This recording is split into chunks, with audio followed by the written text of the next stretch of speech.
भूत का डर। एक बार भानगढ़ से 2 किलोमीटर दूर एक छोटा सा गांव था, राजगढ़। वहां पर दो मित्र रहते थे और वो एक दूसरे के साथ ही दफ्तर में काम करते थे और रात होने पर खाना वाना खाने के बाद गांव का भ्रमण करते थे और पता लगाते थे कि आज गांव में क्या क्या हुआ, क्योंकि दोनों को पंचायत करने का और सबका मजाक उड़ाने में उन्हें अच्छा लगता था।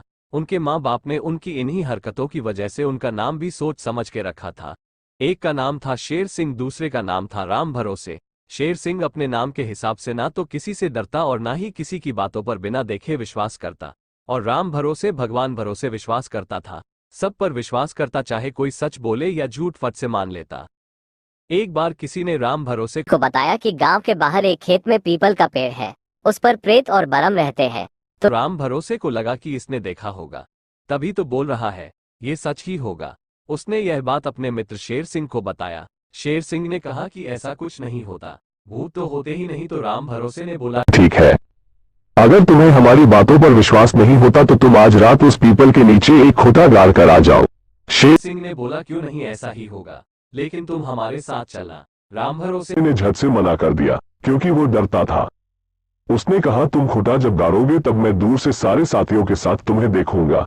जब तुम खूंटा गाड़ देना तो हमें टॉर्च जलाकर इशारा कर देना। अगर फिर भी कुछ नहीं हुआ तो हम लोग तुम्हारे पास आ जाएंगे और तुम्हारी बातें भी मान लेंगे। शेर सिंह ने कहा, ठीक है। और आधी रात बीत गई तब शेर सिंह उस पीपल के पेड़ के नीचे गया और बाकी मित्र दूर से देख रहे थे। जैसे जैसे खूंटा गाड़ने लगा तो ठक ठक की आवाज आने लगी और वह भी डर गया और भागने की कोशिश करने लगा, लेकिन खूंटे के नीचे उसकी धोती फंस गई और वह खुल गई। उसने सोचा कि मेरी धोती प्रेत ने खींच लिया, तो वह बिना धोती लिए नंगा ही भागने लगा। उसको भागते देखकर उसके सारे साथी भी झटपट घर को भागने लगे।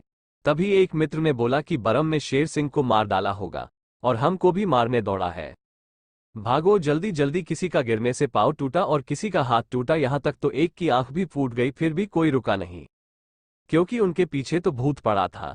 किसी तरह सब लोग अपने अपने घर आए। जब सुबह हुई तो सब लोगों ने सोचा कि चलो शेर सिंह के यहाँ उसके मरने की खबर उसके माँ बाप को दे देते हैं, नहीं तो पूरी जिंदगी वो यही सोचेंगे कि मेरा बेटा कहीं भाग गया। जब सारे मित्र मिलकर उसके घर पहुंचे तो सब ने देखा कि शेर सिंह के 2 दांत टूट गए थे, सिर पर काफी गहरी चोट आई थी। सबको लगा कि बरम ने इसको मारकर छोड़ दिया होगा, क्योंकि वह हम लोगों की तरफ जो दौड़ने लगा था। सब लोगों ने ये घटना गांव वालों को बताई। सब ने बोला ये कोई भूत ही कर सकता है। और जब सुबह सूरज निकला और 10-11 बजे तो सब मिलकर पीपल के पेड़ के नीचे पहुंचे। वहां उन्होंने देखा कि शेर सिंह की धोती खूंटे के नीचे फंसी हुई थी, जिसके कारण उसको लगा कि कोई उसे खींच रहा है। कुछ और दिखा तो नहीं, लेकिन शेर सिंह भी तभी से सबकी बातों पर विश्वास करने लगा और खूब डरने भी लगा।